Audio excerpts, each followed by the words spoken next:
నమస్తే, welcome to ABN clinic. శరీరంలో uric acid పెరిగిపోవడం వల్ల తీవ్రమైన కీళ్ల నొప్పులు మొదలవుతాయి. ముఖ్యంగా జాయింట్స్ దగ్గర చిన్న స్ఫటికాల మాదిరిగా యూరిక్ యాసిడ్ పెరిగిపోతూ ఉంటుంది. ఎప్పుడైతే అది పెరిగిపోతుందో జాయింట్లో నొప్పి, వాపు ప్రారంభమవుతుంది. పెరుగుతున్న యూరిక్ యాసిడ్ లెవెల్స్ను శరీరం బయటకు పంపించలేకపోవడంతో సమస్య మరింత తీవ్రమవుతుంది. కీళ్లవాతం ప్రభావం మొదట బొటనవేలు జాయింట్లలో కనిపిస్తుంది. చీలమండలు, కీళ్లు, మణికట్లు, చేతివేళ్లు, మోచేతి ప్రాంతాల్లో కూడా ప్రభావం ఉంటుంది. జాయింటుల్లో నొప్పి, వాపు ఏర్పడుతుంది. కీళ్లవాతం బారిన పడిన జాయింటుల్లో వాపు, నొప్పితో ఎర్రగా మారుతాయి. ఆర్థరైటిస్ సమస్యలకు ఆయుర్వేద వైద్యంలో ఎలాంటి ఫలితాలు ఉన్నాయో వర్ధన్ ఆయుర్వేద హాస్పిటల్ డాక్టర్ వర్ధన్ గారు మనతో పాటు ఏబిఎన్ క్లినిక్లో ఉన్నారు. వారిని అడిగి మరిన్ని వివరాలు తెలుసుకుందాం. డాక్టర్ గారు నమస్తే అండి. నమస్కారం అండి. డాక్టర్ గారు, ఈ ఆర్థరైటిస్ సమస్య అసలు ముఖ్యంగా ఎవరిలో వస్తుంది? వీటిలో ఏమైనా రకాలు ఉంటాయా? ఆర్థరైటిస్ సమస్య ఈ కాలంలో అందరికీ కనబడుతూ ఉంటుందండి. 10 మందిలో 10 మందికి కనబడుతూ ఉంటుంది. కానీ దీంట్లో కూడా ఆస్టియో ఆర్థరైటిస్ తీసుకున్నాం అనుకోండి, ఎక్కువ మేల్స్లో కనబడుతూ ఉంటుంది. అదే రుమటాయిడ్ ఆర్థరైటిస్ లాంటివి తీసుకుంటే ఫీమేల్ కండిషన్స్లో ఎక్కువ కనబడుతూ ఉంటాయి. ఇంకా గౌటీ ఆర్థరైటిస్ లాంటివి తీసుకున్నాం అనుకోండి, దాంట్లో ఎవరైతే స్థౌల్యం ఎక్కువగా ఉంటుందో, అంటే బాడీ వెయిట్ ఎక్కువగా ఉంటుందో వాళ్ళకి ఎక్కువగా కనబడుతూ ఉంటాయి. నిజానికి ఆర్థరైటిస్ అంటే ఆర్థ్రోస్ అంటే జాయింట్ అని అర్థము, ఐటిస్ అంటే ఇన్ఫెక్షన్ అని అర్థం. అంటే ఒక జాయింట్లో ఇన్ఫెక్షన్ కనుక కలిగితే దాన్ని ఆర్థరైటిస్ అంటారు. కానీ ఆర్థరైటిస్ కన్నా ముందుగా చెప్పాల్సింది ఏంటంటే ఆర్థ్రోపతి అంటాం. అంటే disease occurring in a joint, ఒక జాయింట్లో ఏదైనా వ్యాధి కలగడాన్ని ఆర్థ్రోపతి అంటాం. అలాంటి వ్యాధులలో రియాక్టివ్ ఆర్థ్రోపతి అని కొన్ని ఉంటాయి, ఎంటరోపతిక్ ఆర్థ్రోపతి అని కొన్ని ఉంటాయి, క్రిస్టల్ ఆర్థ్రోపతి అని కొన్ని ఉంటాయి, డయాబెటిక్ ఆర్థ్రోపతి అని ఉంటాయి, న్యూరోపతిక్ ఆర్థ్రోపతి అని కూడా ఉంటాయి. వీటిలలో ఏంటంటే ఇన్ఫ్లమేషన్ ఉండొచ్చు, ఉండకపోవచ్చు. కానీ ఆర్థరైటిస్కి వచ్చేసరికి ముఖ్యంగా ఇన్ఫెక్షన్ అనేది కంపల్సరీగా ఉంటుంది. దీంట్లో ఏంటంటే మనం లక్షణాల కిందకి చెప్పుకుంటూ వెళ్ళినప్పుడు కరకరలాడే శబ్దం కలుగుతూ ఉంటుంది. అంటే శూల శోధ ఆటోపం కరోతీతి సంధివాతం అంటాం. అంటే ఏంటంటే కాళ్ళల్లో, జాయింట్లలో కరకరలాడే శబ్దం రావడాన్ని క్రెపిటస్ అంటాం. సో నార్మల్గా ఈ క్రెపిటస్ తోటి స్టార్ట్ అయినటువంటి ఆర్థరైటిస్ కాస్త దాన్ని అలక్ష్యం చేసినట్లయితే అది కాస్త వ్యాధిగా మారిపోతూ ఉంటుంది. నెక్స్ట్ మన మూమెంట్ని కూడా పూర్తిగా రెస్ట్రిక్ట్ చేసేసి మనం కదలలేని నిస్సహాయ స్థితికి కూడా తీసుకుపోతుంది. దీన్నే క్రిప్లింగ్ డిసీజ్ అని కూడా అంటాం. ఓకే అండి, మనతో మాట్లాడడానికి రామస్వామి గారు విజయవాడ నుండి కాల్ చేశారు. రామస్వామి గారు నమస్తే సార్. నమస్తే అండి. మీ టీవీ వాల్యూమ్ మ్యూట్ లో పెట్టి నేరుగా డాక్టర్ వర్ధన్ గారితో మాట్లాడండి. Okay sir. ఓకే సార్, చెప్పండి. నమస్కారం సార్. యూరిక్ యాసిడ్ దేని వల్ల పెరుగుతుంది? దానివల్ల పెరగటం వల్ల దుష్ఫలితాలు ఏమైనా ఉంటాయా సార్? ఒకటండి, ఇక్కడ మీరు చాలా చిన్న క్వశ్చన్ అడిగారు కానీ మొత్తం అంతా చెప్పాల్సి వస్తుంది. దీంట్లో ఏంటంటే ఆయుర్వేదంలో దీన్ని వాత రక్తం అంటామండి. వాయుర్వివృద్ధో వృద్ధేన రక్తేన వారిత ప్రతి కృత్స్నం సందూషయేద్ రక్తం తజ్ఞేయం వాతశోణితం కుడం వాత బలాసాఖ్యం ఆఢ్యవాతం చ నామభి అంటాం. అంటే ఏంటంటే మనం చేసే పనుల వల్ల, అంటే ఎక్కువగా వ్యాయామం చేయడం వల్ల, రూక్షమైనటువంటి ఆహారం సేవనం చేయడం వల్ల, అంటే దీంట్లో కూడా మళ్ళీ రూక్ష శీతాల్ప లఘ్వన్న వ్యవాయాతి ప్రజాగరయ అని ఇలా శ్లోకం వస్తుంది. దాంట్లో ఏంటంటే డ్రైగా ఉన్నటువంటి ఫుడ్ ఎక్కువగా తినడం వల్ల, అంటే ఫ్యాట్ ఫ్రీ డైట్స్ ఎక్కువగా తీసుకోవడం వల్ల, తక్కువ మోతాదులో తినడం వల్ల, వేలకు అతిక్రమించి తినడం వల్ల ఏమవుతుందంటే ఈ వాతం అనేది ప్రకోపం చెందుతుంది. అలా కొన్ని కారణాల వల్ల వాతం ప్రకోపం చెంది, కొన్ని కారణాల వల్ల రక్తం కూడా దూషింపబడి రెండూ కలిసి వాతరక్తం అనే వ్యాధిని క్రియేట్ చేస్తాయి.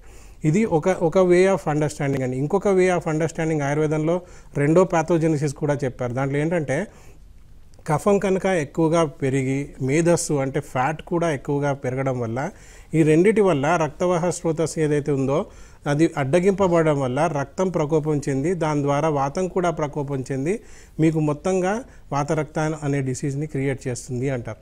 దీంట్లో సింపుల్గా మనం అర్థం చేసుకున్నట్లయితే మనం ఏదైతే ఫుడ్ తింటున్నామో అది జీర్ణం అయిపోయి సారం, కిట్టం అని మనకు అబ్జర్వ్ కావాలి. మనకు అబ్జర్వ్ అయ్యేది సారం అంటాము. కిట్టం అనేది మలమూత్రాది స్వేదము ఇవన్నీ బయటికి వెళ్ళిపోవాల్సినటువంటి వాటిని కిట్టం అంటాం. సో ఆ కిట్టం కనుక ఎక్కువగా పెరిగినట్లయితే అది కూడా మన బ్లడ్లో అబ్జర్వ్ అయినట్లయితే మనకి యూరిక్ యాసిడ్ అనేది బయటికి నెట్టివేయాలి. కిడ్నీస్ అనేది చేసే ఫంక్షన్ ఏంటంటే ఆ యూరిక్ యాసిడ్ని యూరిన్లో కానీ మోషన్లో కానీ బయటికి నెట్టివేయాలి.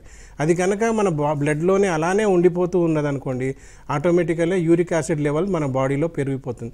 ఇదంతా ఎప్పుడు పెరుగుతుంది?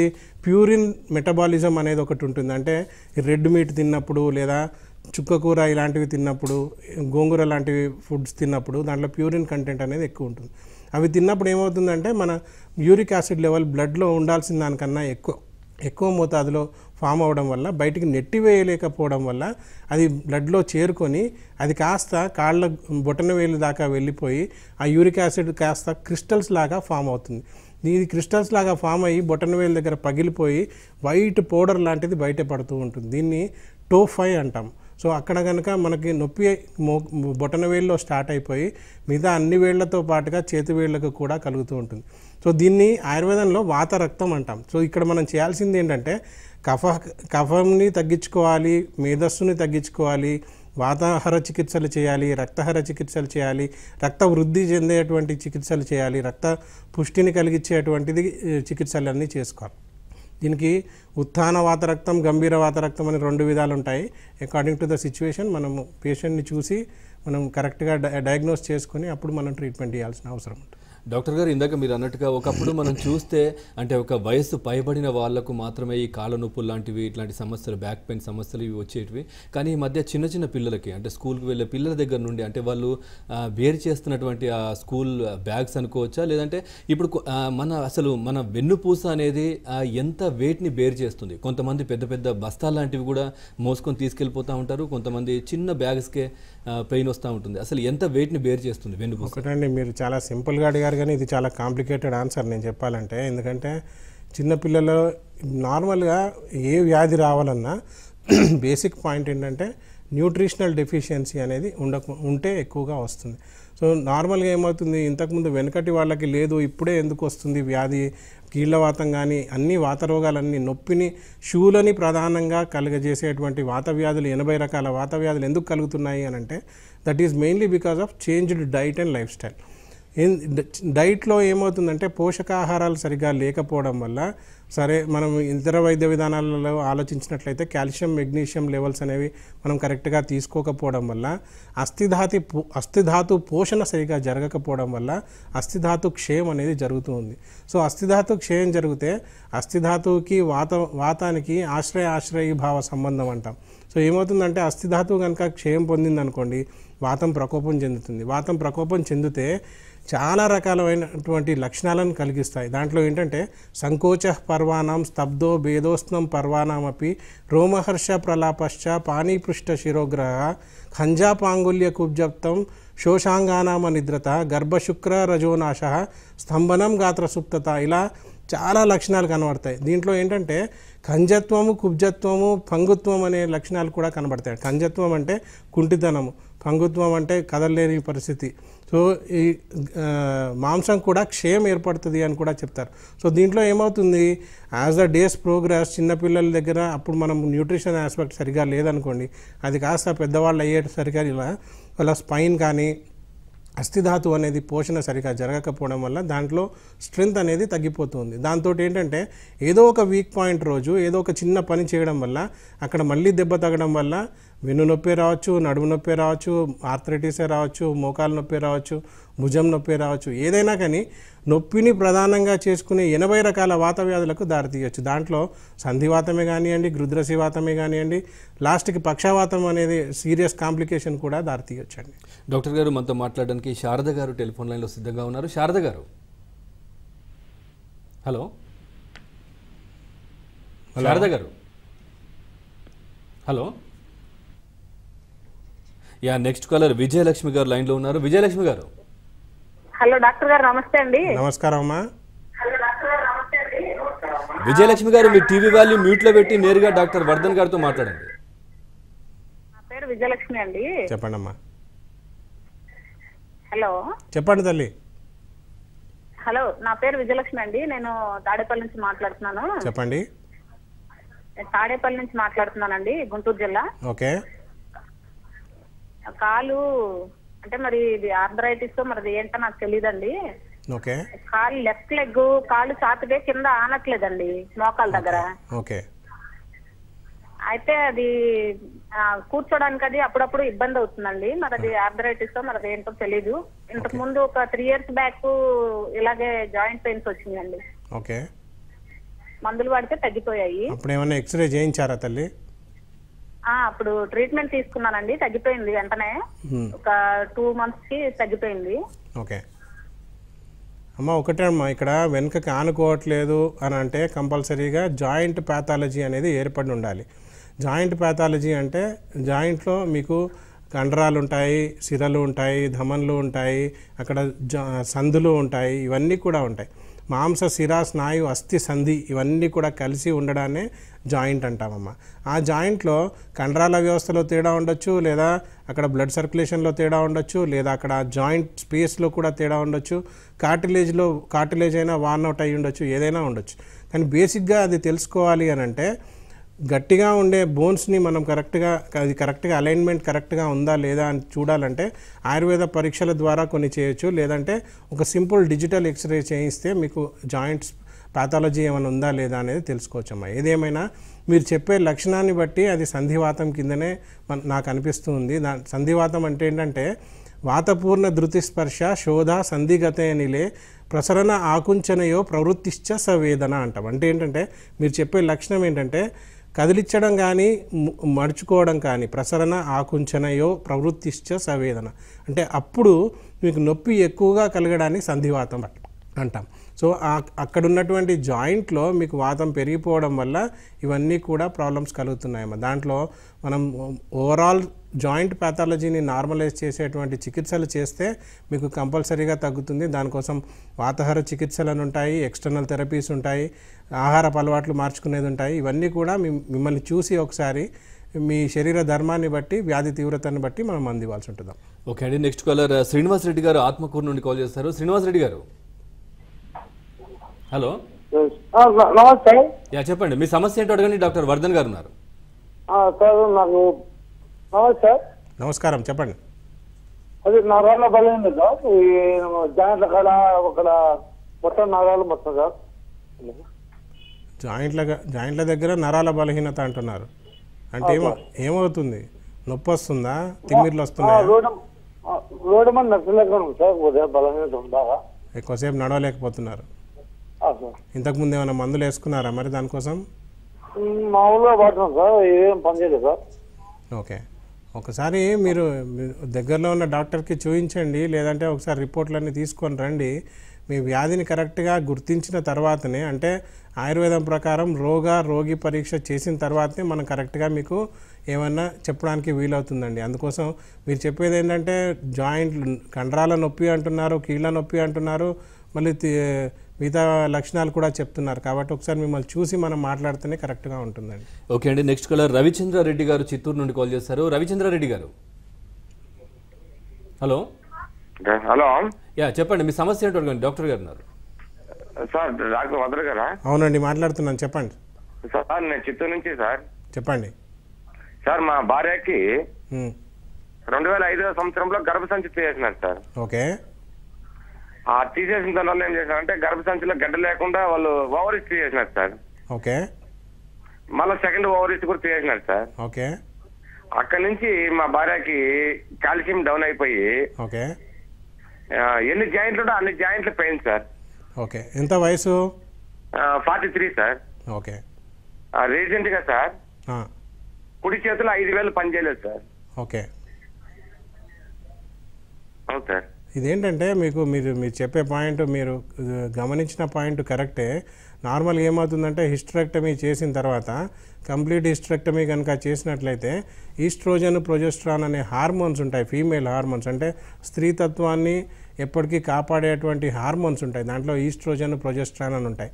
వీటి పని ఏంటంటే స్త్రీతత్వాన్ని కాపాడడమే కాకుండా మనం ఏదైతే ఆహారం భుజిస్తామో దాంట్లో ఉన్నటువంటి కాల్షియంని కరెక్ట్గా ఫామ్ అయ్యేటట్టు, అంటే ప్రతి లేయరు కరెక్ట్గా ఫామ్ అయ్యేటట్టు చేసేటువంటి ప్రయత్నం చేస్తూ ఉంటుంది ఈస్ట్రోజన్, ప్రొజెస్ట్రాన్.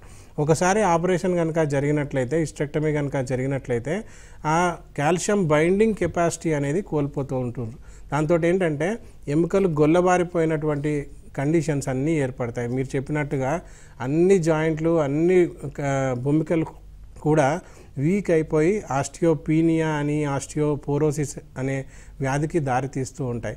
ఏదేమైనా మీరు చెప్పినట్టు చేతులన్నీ పనిచేయట్లేవు అని అంటే మన అదే ఆస్టియోపోరోసిస్ కానీ ఆస్టియోపీనియా కానీ మీ సర్వైకల్ స్పైన్కి ఏమన్నా జరిగి ఉంటుంది, మెడలో ఉన్నటువంటి డిస్క్లకు కూడా ఏర్పడి ఉంటుంది, దాంతో అక్కడ ఉన్నటువంటి వెర్టిబ్రేకి కూడా వచ్చి ఉంటుంది, దాంతో అక్కడ అస్థిధాతు క్షయం అనేది జరిగి మీకు అక్కడి నుంచి ఏదైతే నరం వస్తుందో అది కూడా మొత్తంగా కంప్రెషన్ అనేది జరుగుతూ ఉంటుంది.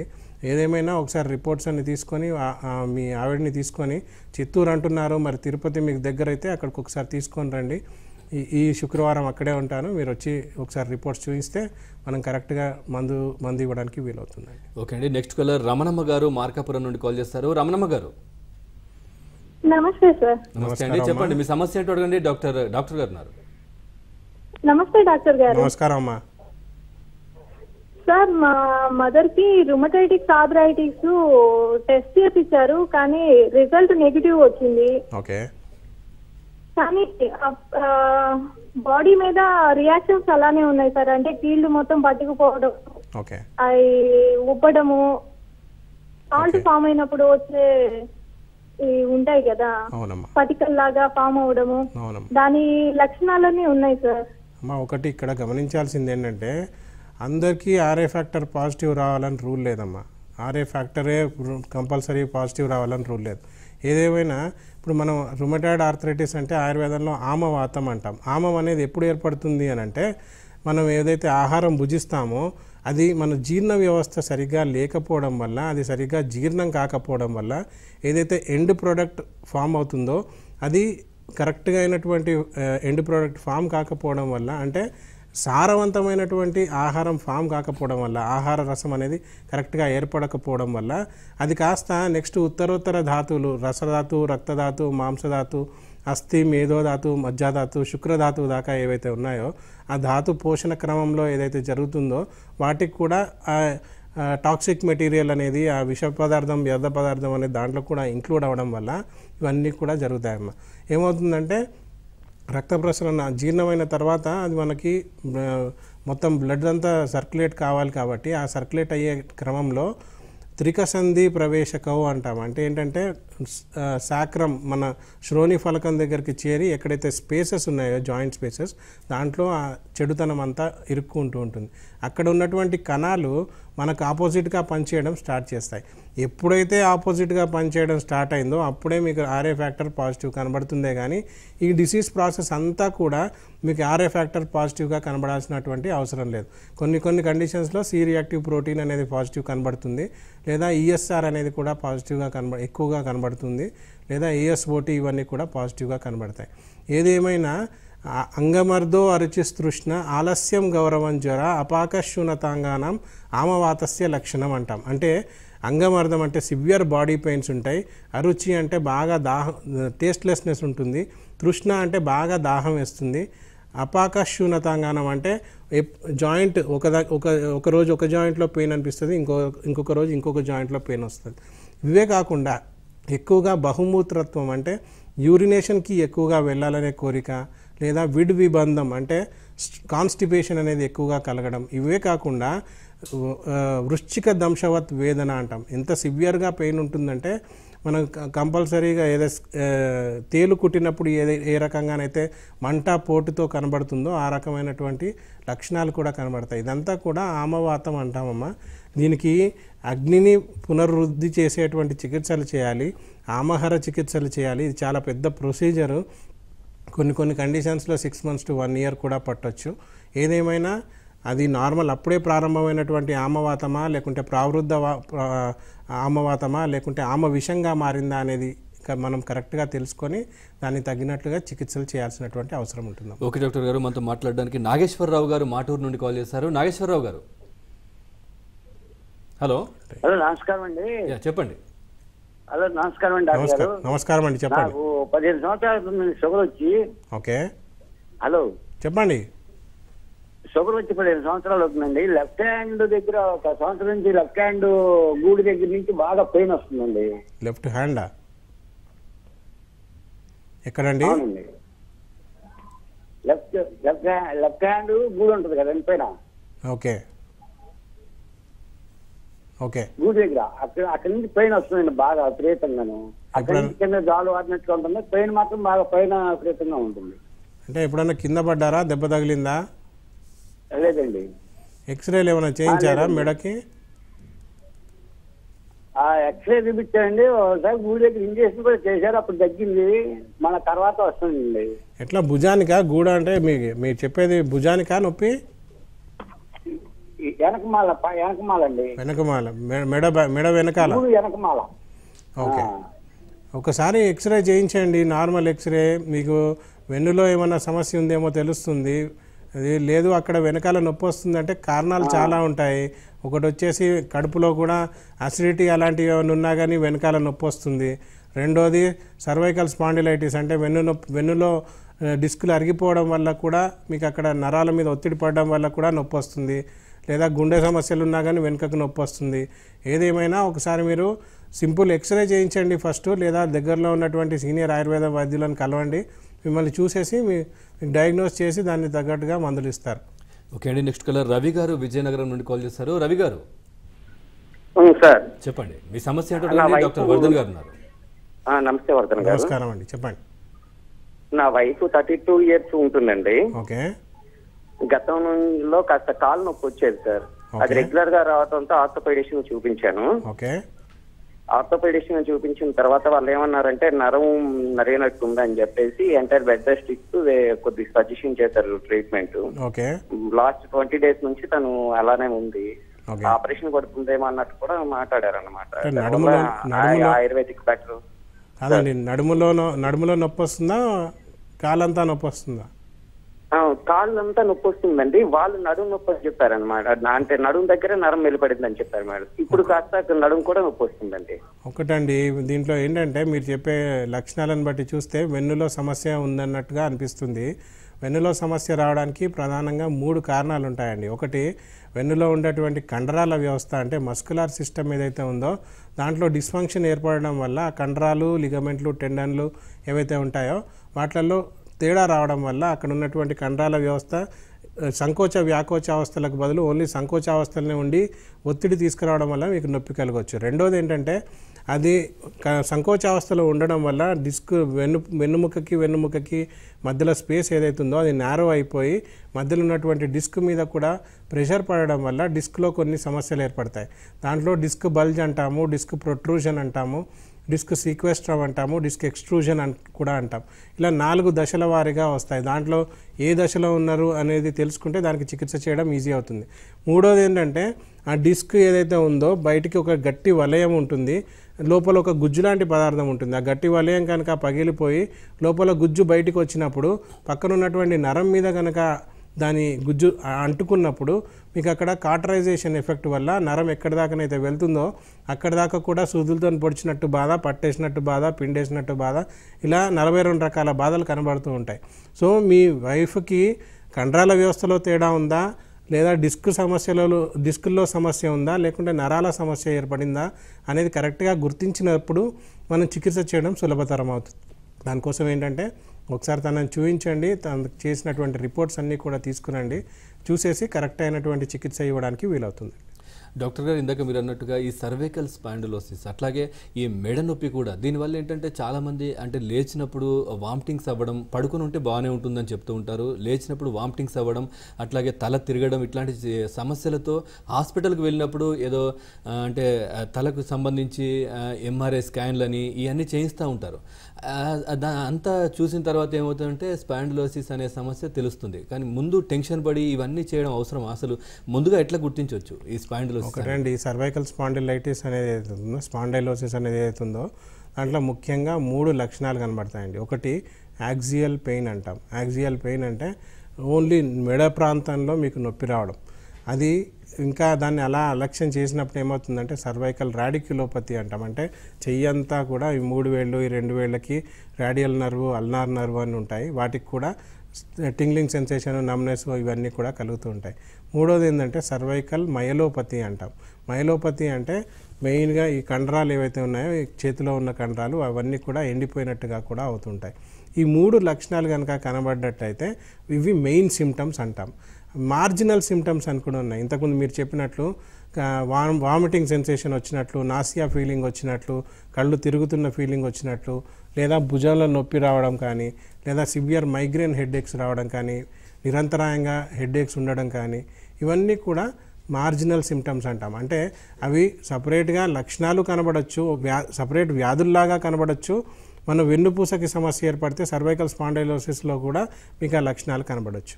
ఇవే కాకుండా ఇన్ఎక్స్ప్లికబుల్ సిమ్టమ్స్ అంటారు. అంటే కొన్ని రేర్ కండిషన్స్లో ఏమవుతుందంటే చెయ్యి అంతా కూడా ఎండిపోయినట్టు అయిపోతుంది, మొత్తంగా పెరాలసిస్ వచ్చినట్లుగా కూడా అవుతుంది. బైలాటరల్ బ్రాకీప్లెక్సీ అంటాం దీన్ని. ఇలాంటి కండిషన్స్ కూడా కనబడవచ్చు, కాకపోతే అది చాలా రేర్గా కనబడతాయి. మనం అట్లాంటి కేసులు కూడా చాలా చేసాము. ఆస్ట్రేలియా నుంచి ఒక అబ్బాయి వచ్చాడు, ఆయనకు కూడా మనం ట్రీట్మెంట్ ఇచ్చి సక్సెస్ఫుల్గా ట్రీట్ చేయగలిగాం. సో ఏదేమైనా కళ్ళు తిరగగానే మీకు బ్రెయిన్లో ఏదో ప్రాబ్లం ఉంది అని మాత్రం భావించకండి. చాలా కామనెస్ట్గా వచ్చేది సర్వైకల్ స్పాండిలైసిస్. ఇది ఎందుకంటే మనం కూర్చునే పద్ధతి, నిలబడే పద్ధతి, పడుకునే పద్ధతి బాగుండకపోవడం వల్లనే ఇవన్నీ కూడా ఏర్పడుతూ ఉంటాయి. మోరోవర్ మనం అందరం కూడా ఇప్పుడు కంప్యూటర్ల ముందు, మొబైల్ ముందు ఈ టెక్స్టింగ్ ఇవన్నీ కూడా ఎక్కువైపోయాయి. కాబట్టి ఆ హెడ్ వెయిట్ ఏదైతే ఉందో 6 kilos to 10 kilos వెయిట్ ఏదైతే ఉందో అది కంటిన్యూస్గా నెక్ మీద పడినప్పుడు అక్కడ ఉన్నటువంటి డిస్క్లలో చేంజెస్ అనేవి కనబడుతూ ఉంటాయి. దాంతో మీకు స్పాండిలోసిస్కి దారితీస్తూ ఉంటాయి. సో బేసిక్ ఎక్స్రే చేయించారనుకోండి, అది ఈజీగా గుర్తుపట్టవచ్చు. లేదంటే ఒక మంచి ఆయుర్వేద వైద్యం దగ్గరికి వస్తే లక్షణాలను బట్టి గుర్తుపట్టేయచ్చు. Thank you very much doctor Vardhan గారు. ఆర్థరైటిస్ సమస్యకు సంబంధించి ఏబిఎన్ ప్రేక్షకులు అడిగిన ప్రశ్నలకు చాలా వివరంగా సమాధానాలు ఇచ్చారు. ఇది వాళ్ళ clinic. Keep watching ABN Andhra Jyothi.